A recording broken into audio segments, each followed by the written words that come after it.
Hello दोस्तों, good morning, Radhe Radhe. आप सबका my YouTube channel JSG classes में आप सबका स्वागत है। जैसा कि दोस्तों हमने वर्णमाला का पार्ट 1 देखे हैं, उसमें हमने बहुत से सारे वर्णमाला के बहुत महत्वपूर्ण क्वेश्चनों को बताए हैं।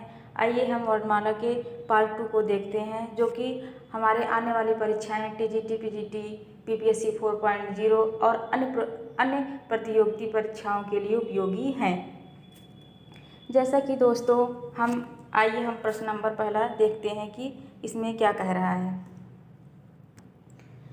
प्रश्न नंबर पहला, शब्द की सबसे छोटी इकाई क्या कहलाती है। दोस्तों प्रश्न नंबर पहले में क्या पूछ रहा है, शब्द की सबसे छोटी इकाई क्या कहलाती है।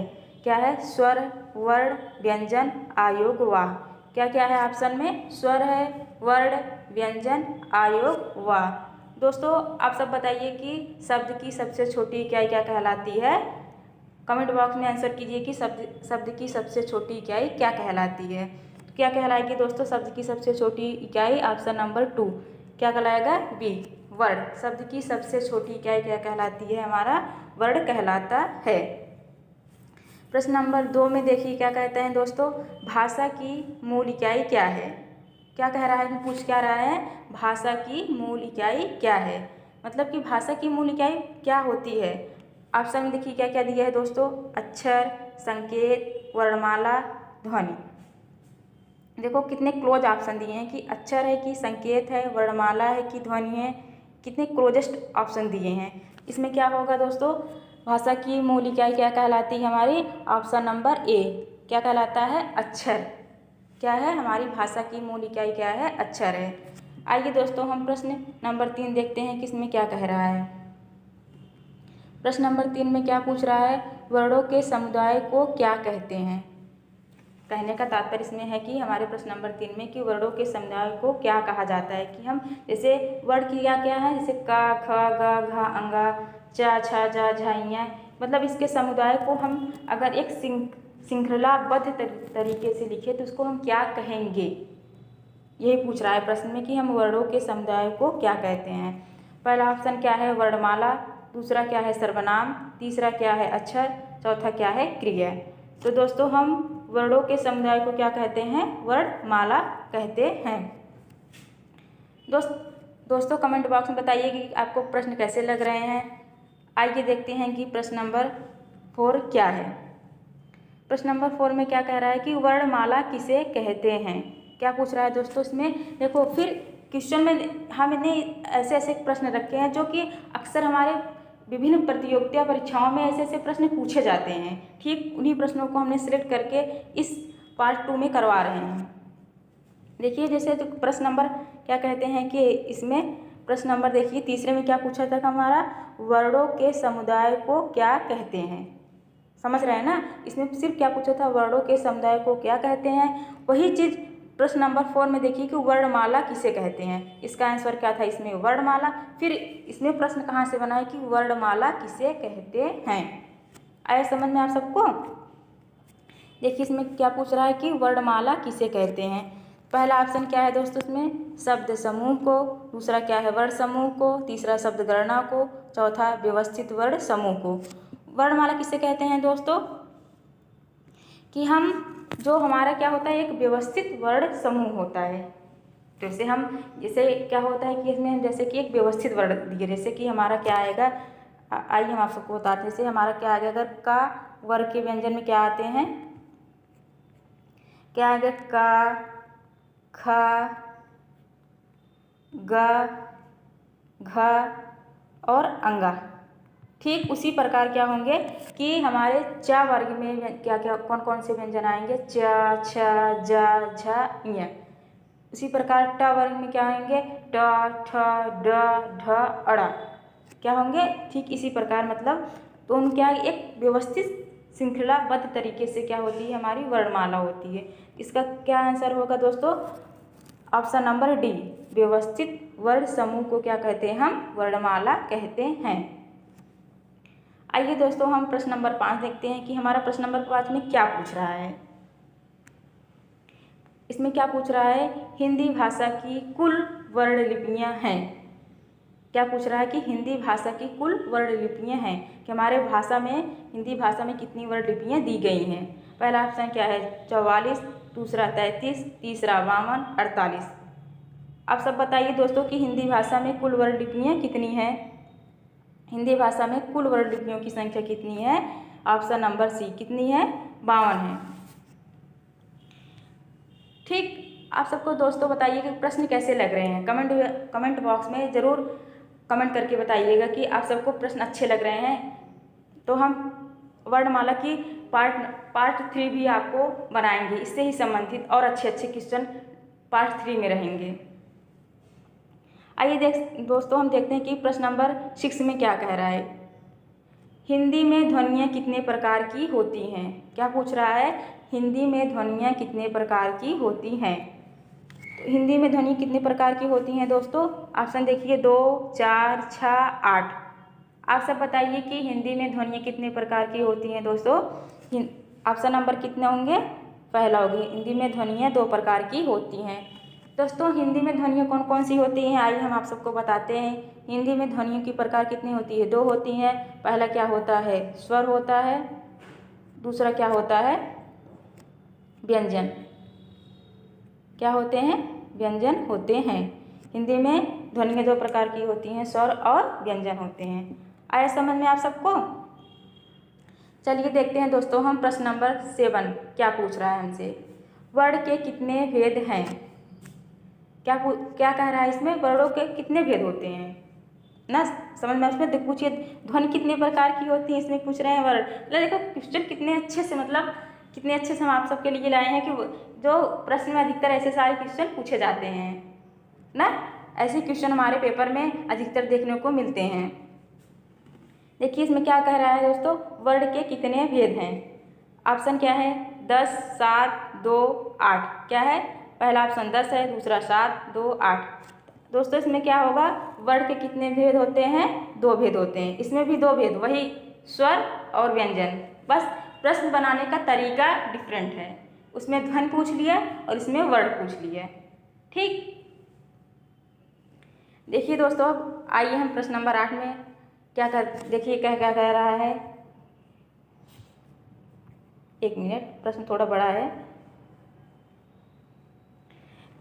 जिनका उच्चारण स्वतंत्र से होता है और जो व्यंजन के उच्चारण में सहायक होते हैं उसे क्या कहते हैं। क्या पूछ रहा है इसमें, मतलब कि हम सरल भाषा में समझिए क्या करेंगे। जिनका उच्चारण मतलब स्वतंत्र तरीके से होता है और जो हम मतलब कि जैसे क, ख, ग, घ ये हमारे व्यंजन हैं, इनके उच्चारण में क्या होते हैं, सहायक होते हैं, तो हम उन्हें क्या कहेंगे। प्रश्न हमारा यही पूछ रहा है। देखो क्या क्या लिखा है ऑप्शन में, संज्ञा, स्वर, व्यंजन, विसर्ग। क्या है इसका आंसर दोस्तों, इसमें क्या होंगे आप बताइए। आप सब बताइए कि इसमें क्या होंगे। संज्ञा है, ऑप्शन थोड़ा हम बड़ा कर दे रहे हैं जिससे आप सबको साफ दिखे एकदम क्लियर। संज्ञा है, स्वर है, व्यंजन है और विसर्ग है। क्या होंगे दोस्त, इसमें क्या होगा, स्वर होगा। स्वर की सहायता से ही हम व्यंजन को उच्चारण कर पाते हैं ना दोस्तों। जैसे कि अगर हमें का बोलना है तो उसमें स्वर समाहित है। क में क्या है, आ है। ख में भी क्या है, हमारा आ स्वर विद्यमान है, इसलिए हम बिना स्वर के व्यंजन का उच्चारण नहीं कर सकते हैं। वही उसमें पूछ रहा है प्रश्न में कि हम जिनका उच्चारण स्वतंत्र से होता है और जो मतलब ये स्वतंत्र होते हैं, स्वरों को बोलने के लिए किसी भी की आवश्यकता नहीं होती है। और ये क्या, और आगे प्रश्न में क्या कह रहा है कि हम व्यंजन के उच्चारण में इनकी सहायता लेते हैं, तो उन्हें क्या कहा जाता है, स्वर कहा जाता है। देखिए दोस्तों आइए हम प्रश्न नंबर 9 देखते हैं क्या कह रहा है। जिन वर्णों का उच्चारण स्वतंत्र होता है उन्हें कहते हैं। देखिए प्रश्न देख रहे हैं ना, आप सबको कैसे लग रहा है प्रश्न, कमेंट बॉक्स में बताइएगा जरूर प्रश्न कैसे लग रहे हैं। अगर आप सबको प्रश्न अच्छे लग रहे हैं तो हमारे चैनल को लाइक कीजिए, सब्सक्राइब कीजिए और जितना हो सके ज़्यादा से ज़्यादा इसको शेयर कीजिए। जिन वर्णों का उच्चारण स्वतंत्र होता है उन्हें कहते हैं। क्या कह रहा है, जिन वर्णों का उच्चारण स्वतंत्र होता है उन्हें कहते हैं। ऑप्शन क्या है, स्वर, बोली, व्याकरण, व्यंजन। क्या है, स्वर, बोली, व्याकरण, व्यंजन। क्या होगा इसका आंसर, ए होगा। क्या होगा, स्वर। जिन वर्णों का उच्चारण स्वतंत्र होता है उन्हें कहते हैं हम स्वर कहते हैं। अभी हमने बताया क्या ना, इनको मतलब किसी की आवश्यकता नहीं होती है, एकदम स्वतंत्र तरीके से बोलो, जैसे आ, ई, उ, री, ए, ऐ, मतलब। और इसको क बोलने को क बोलने में अपने आप समझ में आता है कि इसमें आ विद्यमान है। आइए दोस्तों, हम प्रश्न नंबर 10 देखते हैं क्या कहता है। हिंदी वर्णमाला में स्वरों की संख्या है। हिंदी वर्णमाला में स्वरों की संख्या पूछ रहा है। बच्चे बहुत कंफ्यूज होते हैं कि हिंदी वर्णमाला में स्वरों की संख्या 11 है कि 13 है, अधिकतर इसमें भ्रमित रहते हैं। लेकिन हम आप सबको आज बता रहे हैं कि हिंदी वर्णमाला में स्वरों की संख्या कितनी है। हिंदी वर्णमाला में स्वरों की संख्या कितनी होती है? हिंदी वर्णमाला में स्वरों की संख्या कितनी होती है? 11 होती है। दोस्तों कितनी होती है हिंदी वर्णमाला में? ऑप्शन नंबर ए 11 होती है। ये सही है एकदम, 11 एग्जैक्ट हम आप सबको बता रहे हैं। आइए दोस्तों, हम प्रश्न नंबर 13 देखते हैं। निम्नलिखित में से कौन सा मूल दीर्घ स्वर नहीं है? क्या पूछ रहा है दोस्त इसमें कि निम्न में कौन सा मूल दीर्घ स्वर नहीं है? देखो, स्वर के भी दो भागों में हम बांट सकते हैं, मूल दीर्घ स्वर और संयुक्त स्वर में बांट सकते हैं। क्या वो बांट सकते हैं हम?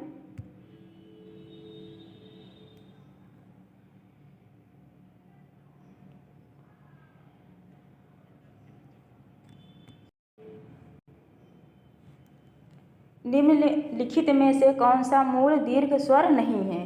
कितना अच्छा प्रश्न है। देखिए कि क्या पूछ रहा है कि मूल दीर्घ स्वर नहीं है। मूल दीर्घ स्वरों की संख्या कितनी होती है? 3 होती है। कौन कौन से मूल दीर्घ स्वर होते हैं हमारे? आइए हम सब आपको बताते हैं।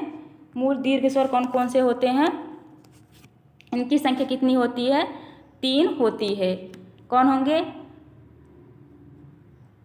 बड़ा आ, बड़ी ई, बड़ा ऊ।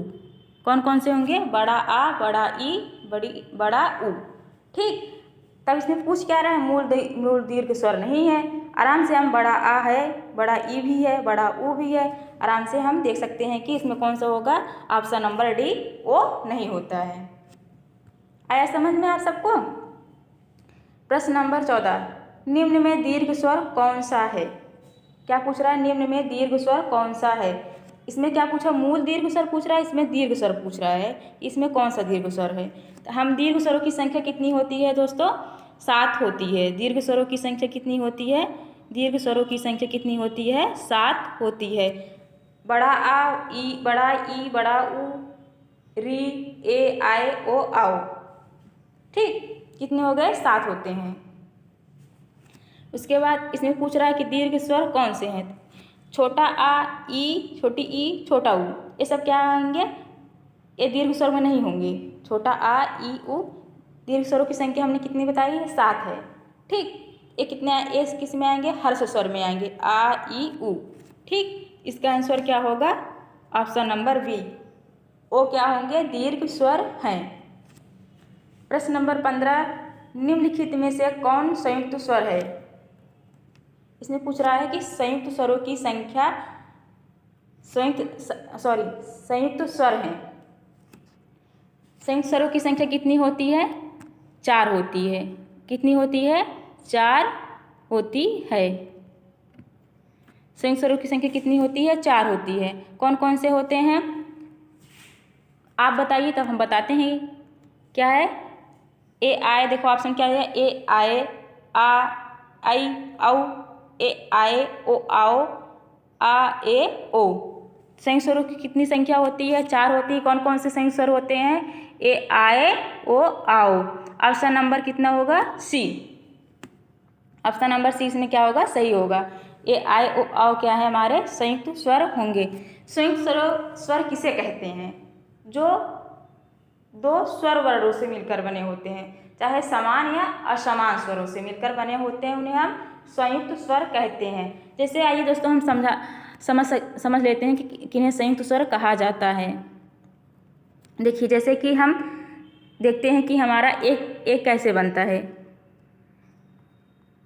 एक किससे बनेगा? हमारा आ प्लस ई, आ प्लस ई से बनेगा। उसके बाद फिर हमारा बड़ा ए देखिए कैसे बनता है, बड़ा ए किससे बनेगा हमारा, आ प्लस ए से बनेगा। ठीक, उसी प्रकार हमारा ओ देखते हैं हम कैसे बनेगा दोस्तों। ओ देखिए हमारा किससे बनेगा, आ प्लस ऊ, छोटा ऊ, आ प्लस छोटा ऊ से बनेगा। उसी प्रकार हमारा औ किससे बनेगा, आ प्लस औ किससे बनेगा हमारा दोस्तों, थोड़ा 1 मिनट,